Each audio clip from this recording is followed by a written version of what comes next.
من الشیطان الرجیم بسم اللہ الرحمن الرحیم۔ میرے معزز سامعین و ناظرین السلام علیکم۔ میرے پیارے آقا صلی اللہ تعالی علیہ وسلم کی پیاری پیاری احادیث کے ساتھ آپ کے سامنے حاضر خدمت ہوں۔ اللہ تعالی میری زبان پر حق جاری فرمائے۔ صبر کا بیان چل رہا تھا، اسی سے متعلق ایک بڑی پیاری حدیث مبارکہ آپ کے گوش گزار کروں گا، توجہ سے سماعت فرمائیے گا۔ حضرت عطا بن ابی رباحہ رضی اللہ تعالی عنہ بیان کرتے ہیں، حضرت ابن عباس رضی اللہ تعالی عنہا نے مجھ سے فرمایا، کیا میں تمہیں جنتی عورت دکھاؤں؟ میں نے عرض کی جی ہاں۔ آپ نے فرمایا، یہ سیاہ فام عورت نبی اکرم صلی اللہ علیہ وسلم کی خدمت میں حاضر ہوئی اور بولی، مجھے مرگی کا دورہ پڑتا ہے، میں بے پردہ ہو جاتی ہوں، آپ اللہ تعالیٰ سے میرے لیے دعا کیجئے۔ نبی اکرم صلی اللہ علیہ وسلم نے فرمایا، اگر تم چاہو تو صبر سے کام لو، تمہیں جنت مل جائے گی، اور اگر تم چاہو تو میں اللہ تعالیٰ سے دعا کرتا ہوں کہ وہ تمہیں ٹھیک کر دے۔ وہ عورت بولی، میں صبر سے کام لوں گی۔ پھر اس نے عرض کی، میں بے پردہ ہو جاتی ہوں، آپ اللہ تعالیٰ سے دعا کیجئے کہ میں بے پردہ نہ ہوں۔ تو نبی اکرم صلی اللہ علیہ وسلم نے اس کے لیے دعائے خیر کی۔ حدیث مبارکہ آپ نے سماعت فرمائی۔ ایک عورت جو سیاہ فام تھی، کالی شکل کی تھی، حضور اکرم صلی اللہ تعالی وسلم کی بارگاہ میں تشریف لائی اور اس نے آ کر کہا کہ حضور، مجھے مرگی کا دورہ پڑتا ہے، اور جب دورہ پڑتا ہے تو میرا پردہ نہیں رہتا، آپ دعا کیجیے اللہ تعالیٰ میری یہ بیماری ٹھیک کر دے۔ حضور نے فرمایا، اگر تو چاہتی ہے کہ تیری بیماری ٹھیک ہو جائے یا تجھے جنت مل جائے، اس نے کہا، حضور میں صبر کروں گی تاکہ مجھے جنت مل جائے۔ حضور نے اسے اختیار دیا، تو چاہے تو جنت لے لے، چاہے تو اپنی بیماری ٹھیک کرا لے۔ حضور کا اختیار بھی آپ سنیے کہ حضور یہ اختیار رکھتے تھے، چاہیں تو اس کی بیماری ٹھیک کر دیں، چاہیں تو اس سے جنت کا وعدہ کر لیں۔ حضور نے اس سے جنت کا وعدہ کر لیا۔ اس نے کہا کہ میں صبر کروں گی، لیکن حضور جب مجھے مرگی کا دورہ پڑتا ہے تو میں بے پردہ ہو جاتی ہوں، آپ دعا کیجئے میں بے پردہ نہ ہوں۔ تو حضور نے اس کے لیے دعائے خیر فرمائی کہ جب اس کو مرگی کا دورہ پڑے تو یہ بے پردہ نہ ہو۔ تو آپ نے سنا، اگر وہ چاہتی تو حضور سے اپنی تکلیف دور کروا سکتی تھی۔ تو دو قانون ہمیں اس حدیث سے ملے۔ ایک قانون یہ کہ کوئی اگر چاہتا ہے کہ اپنی بیماری کے ساتھ، ایسی بیماری ہے کہ جس کا علاج بھی نہ ہو یا علاج ہو سکتا ہے، یہ اسے اختیار ہے، اگر چاہے تو اسی بیماری کے ساتھ صبر و شکر والی زندگی گزار کر اللہ کی رضا پر راضی ہو کر وہ زندگی گزارے تو اس کے لیے جنت ہے۔ حضرت ابوبکر صدیق نے اس پر عمل کیا۔ حالانکہ سنت ہے کہ بیمار ہو جاؤ یا کوئی بیماری آ جائے تو اس کا علاج کراؤ، علاج کروانا بھی سنت ہے، سنت سے ثابت ہے۔ صحابہ نے عرض کیا، یا رسول اللہ کہ ہم بیمار ہو جاتے ہیں، علاج کروائیں؟ حضور نے کہا، ہاں ضرور اپنا علاج کرواؤ۔ لیکن اس عورت کا معاملہ دیکھیے کہ اس کو اللہ کے حبیب نے، اللہ کے نبی نے اختیار دیا، چاہے تو بیماری ٹھیک کروا لو، چاہے تو جنت لے لو۔ تو یہ دونوں قانون ملے۔ اگر کوئی چاہتا ہے اپنی بیماری کے ساتھ زندگی گزارے تو وہ گزار سکتا ہے، اللہ کی رضا پر راضی رہے، اسی بیماری کے ساتھ صبر و شکر کے ساتھ کہ میرا رب نے مجھے بیماری دی ہے، اس میں کیا بھلا ہے، کیا بھلائی ہے، کیا حکمتیں ہیں، کیا دانش ہے، میں نہیں جانتا، میرا رب جانتا ہے۔ اس تصور کے ساتھ بھی وہ زندگی گزار سکتا ہے، اور علاج کروانے میں بھی کوئی ممانعت نہیں ہے۔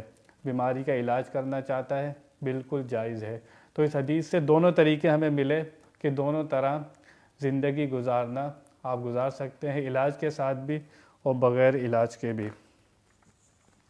دوسری حدیث مبارکہ سیدہ عائشہ صدیقہ رضی اللہ تعالیٰ عنہ بیان کرتی ہیں، انہوں نے نبی اکرم صلی اللہ علیہ وسلم سے طاعون کے بارے میں دریافت کیا تو آپ نے انہیں بتایا یہ عذاب تھا جسے اللہ تعالیٰ نے جس پر چاہتا تھا بھیج دیتا تھا۔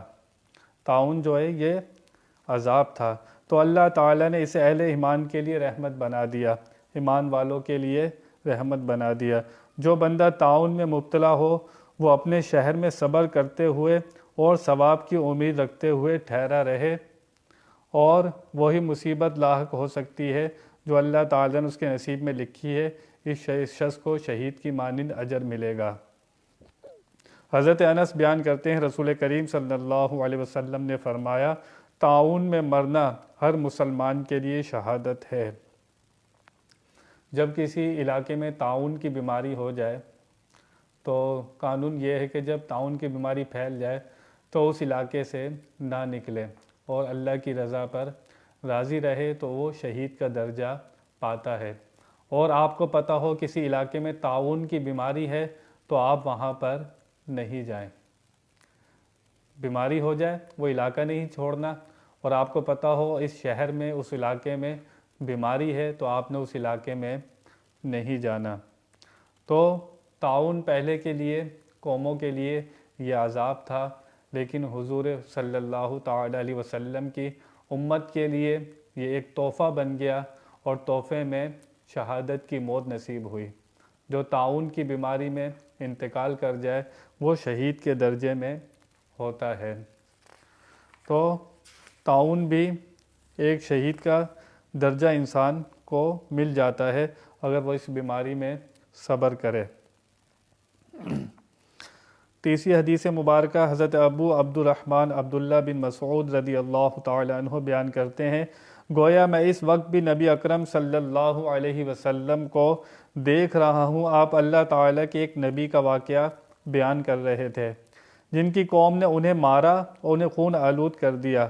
وہ اپنے چہرے سے خون صاف کرتے ہوئے یہ کہہ رہے تھے اے اللہ میری قوم کو بخش دے، یہ لوگ نہیں جانتے کہ میرا مقام کیا ہے۔ حضرت ابو عبد الرحمن عبداللہ بن مسعود آپ فرما رہے ہیں حدیث بیان کرتے ہوئے کہ وہ منظر میری آنکھوں کے سامنے ہے جب حضور یہ علی حدیث بیان کر رہے تھے۔ وہ منظر مجھے اچھی طرح یاد ہے جب یہ حدیث میں نے حضور سے سنی۔ حضور ایک نبی کا واقعہ بیان کر رہے تھے کہ ان کی قوم نے انہیں معاذ اللہ خون آلود کر دیا، اتنے زخم پہنچائے، اتنے ستم، ظلم و ستم کے پہاڑ توڑے، آپ خون سے لہو لہان ہو گئے، لیکن اس کے باوجود ان کے لیے بخشش کی دعا کر رہے تھے۔ کفار و مشرک کے لیے بخشش کی دعا تو نہیں ہو سکتی، لیکن معنی کیا تھا یا اللہ یہ میری حقیقت کو نہیں جانتے کہ میرا کیا مرتبہ ہے، میں یا اللہ تیرا نبی ہوں، یہ میری حقیقت کو نہیں جانتے، یہ لوگ مجھے پہچانتے نہیں، یا اللہ ان کو معاف فرما دے۔ تو اتنا لہو لہان ہونے کے باوجود اللہ کے نبی قوم اتنا ستائے وہ پھر بھی ہاتھ اٹھائیں دعا کے لیے۔ علامہ ابن حجر عسقلانی رحمۃ اللہ فرماتے ہیں کہ میں یہ نہیں بتا سکتا کہ حدیث میں جن نبی علیہ السلام کا ذکر ہے وہ کون سے نبی تھے۔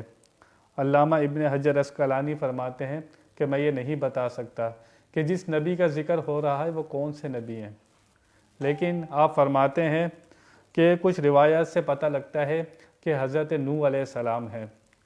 جب وہ تبلیغ فرماتے تھے تو لوگ ان کو لہو لہان کر دیا کرتے تھے۔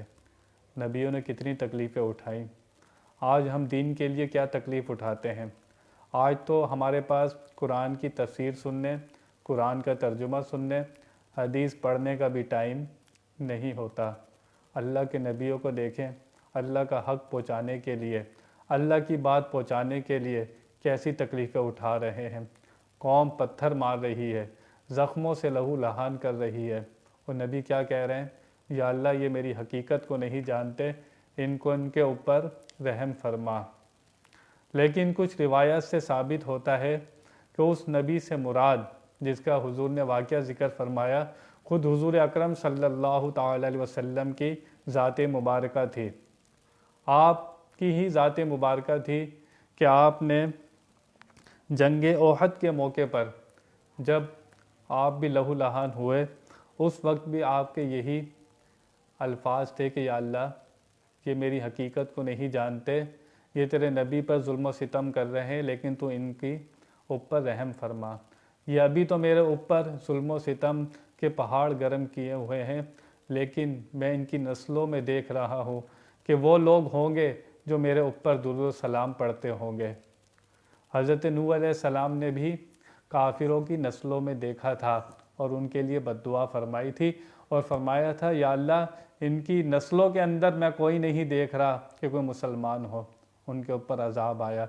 حضور فرماتے تھے کہ میں ان کی نسلوں کے اندر دیکھ رہا ہوں، ان میں ایسے لوگ ہوں گے جو رات دن میری پیروی کریں گے، مجھ سے محبت کریں گے، میرے اوپر درود و سلام بھیجا کریں گے۔ تو نبیوں نے کتنی تکلیفیں اٹھائیں اللہ کا پیغام لوگوں تک پہنچانے کے لیے۔ آگے سے لوگوں نے اور قوموں نے کیا کیا، پتھر تک مارے، طائف میں حضور نے کتنی تکلیفیں اٹھائیں اس دین کے لیے۔ آج اس دین کی کیا قدر ہے ہمارے سامنے؟ کسی کو کہا جائے کہ دین کا علم سیکھو، دین کی بات، وہ کہتا ہے نہیں یار پہلے دنیا کر لیں، اس کو بعد میں دیکھیں گے۔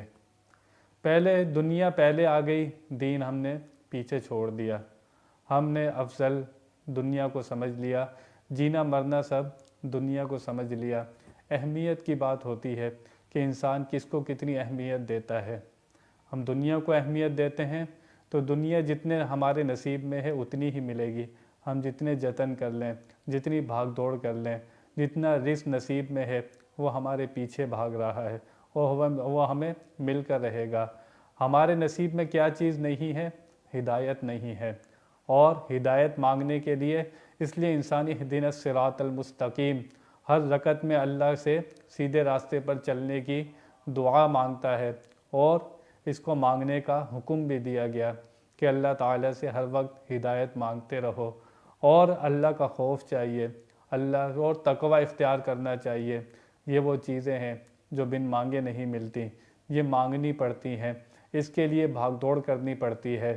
جو چیز ہمارے نصیب کی ہے، رزق اللہ نے وعدہ کر لیا جتنا تیرے نصیب میں ہے تجھے ملے گا، اس کے لیے ہم رات دن محنت کرتے ہیں، اور جو چیز ہمیں بلا محنت کے نہیں ملنی اس کے لیے ہم بالکل محنت نہیں کرتے۔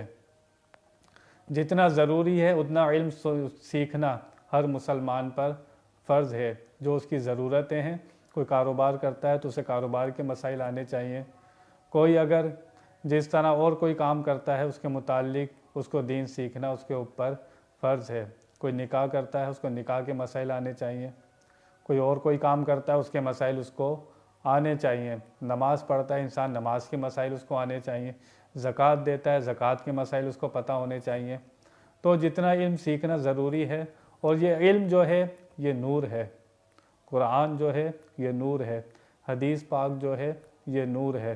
کوئی اگر اس کی تلاوت کرے وہ اپنے آپ کو نورانی بناتا ہے، اپنے قلب کو نورانی بناتا ہے۔ تو جب ہم اس سے ناطہ توڑ دیں گے، یہ روحانی چیزوں سے ناطہ توڑ دیں گے، جب روحانیت سے ناطہ توڑیں گے تو ہم اپنے دل کو کیسے نورانی بنائیں گے؟ اور جس کے چہرے چمکتے ہوں گے وہ لوگ جنت والے ہوں گے، جن کے چہرے سیاہ ہوں گے وہ دوزخ والے ہوں گے۔ انسان کو چاہیے کہ اس نور کی طرف آئے، اس کو پہلے اہمیت دے، پہلے اپنے اندر اسلام کو داخل کرے، اسلام میں پورا داخل ہو جائے۔ دنیا کا میں مخالف نہیں ہوں، دنیا کے کام کرو، آپ محنت کرو، مزدوری کرو، رزق حلال کمانا بھی عبادت ہے، لیکن اپنا تعلق اپنے رب سے مضبوط ہونا چاہیے، اس کے رسول سے مضبوط ہونا چاہیے، اس کے پیاروں سے محبت ہونی چاہیے، یہ افضل ہے۔ دنیا کتنے دن کی ہے؟ 4 دن کی دنیا کہتے ہیں۔ تو حضرت حسن بصری سے کسی نے پوچھا کہ آپ نے اللہ کی معرفت کیسے حاصل کی؟ لوگ آج کہتے ہیں کہ اللہ کا قرب نصیب ہو جائے، معرفت نصیب ہو جائے۔ حضرت حسن بصری فرماتے ہیں کہ میں نے 3 دن میں اللہ کی معرفت حاصل کر لی۔ اور 3 دن میں آپ نے اللہ کی معرفت کا حاصل کر لی؟ کیسے حاصل کر لی؟ کہا میں نے ایک دن دنیا کو ترک کیا، دوسرے دن آخرت کو ترک کیا میں نے، تیسرے دن مجھے معرفت حاصل ہو گئی۔ حضرت رابعہ بصری کو جب یہ بات پتہ لگی تو حضرت رابعہ بصری نے کہا کہ ہم نے تو 2 قدم میں معرفت حاصل کر لی۔ پہلا قدم میں ہم نے دنیا کو ترک کیا، دوسرے قدم میں ہم نے آخرت کو ترک کیا، تو ہمیں معرفت حاصل ہو گئی۔ تو جو چاہتا ہے کہ اللہ کی معرفت حاصل ہو، اللہ کی قرب حاصل ہو، اللہ کی پہچان حاصل ہو، تو اسے دنیا دل سے نکالنی پڑتی ہے، دنیا سے نکلنا نہیں پڑتا، دنیا سے خود کو نکالنا پڑتا ہے۔ دنیا میں رہو، دنیا ہم میں نہ رہے۔ ہماری توجہ کا مرکز رب کی ذات ہونی چاہیے، اس کی رسول کی ذات ہونی چاہیے۔ دنیا میں رہو، دنیا کے سارے کام کرو، شادی بھی کرو، جو گھر بنانا ہے گھر بناؤ، گاڑیاں بھی خریدو، سب کام کرو دنیا کے، لیکن دنیا سے دل نہ لگاؤ۔ یہ دل لگانے کے لیے دیا گیا تھا، یہ خاص تحفہ ہے اللہ کی طرف سے دل۔ یہ دل اللہ کا گھر ہے، گھر بنانا ہے تو اللہ کا گھر بنائے، اس کے رسول کا گھر بنائے۔ یہ دل دھڑکے تو ان کی یاد میں دھڑکے۔ تو خلاصہ کلام آج کا کہ جو صبر کرے، حضور کے پاس وہ عورت آئی، حضور نے کہا تم صبر کرو تو تمہارے لیے جنت ہے۔ انہوں نے اپنی بیماری کا علاج نہیں کرایا اور اس کی بیماری کے بدلے جنت خرید لی۔ اور کسی علاقے میں طاعون پھیل جائے تو اس علاقے سے نہیں نکلنا چاہیے، اور اس طاعون کے اندر کسی کو موت آ جائے تو وہ شہادت کی موت لکھی جاتی ہے۔ اور نبیوں کو خون اور لہو لہان کر دیا گیا، نبیوں کے اوپر اتنی تکلیفوں کا ظلم و ستم ڈھائے گئے، لیکن پھر بھی انہوں نے ان قوموں کے لیے رحمت کی دعا کی۔ جنگ احد میں حضور اکرم صلی اللہ تعالی وسلم نے تکلیفوں میں اپنی امت کے لیے خیر کی دعا کی۔ تو خلاصہ کلام یہی ہوا کہ انسان کو صبر پر قائم رہنا چاہیے۔ صبر انسان کے لیے ایک کنجی ہے، ایک چابی ہے جو سارے دروازے کھول سکتی ہے۔ بالخصوص صبر سے جنت کا دروازہ کھل جاتا ہے۔ لوگوں کے ظلم و ستم سے، لوگوں کی باتوں سے اپنے آپ کو صبر پر رکھیے، برداشت کیجیے۔ دو جہاں میں کامیابی چاہتے ہیں تو صبر کو اپنا معیار بنائیے، اس کو اپنے اندر راسخ کیجیے۔ بیان میں کوئی غلطی ہو اللہ کی بارگاہ میں توبہ کرتا ہوں۔ وآخر دعوانا الحمد للہ رب العالمین۔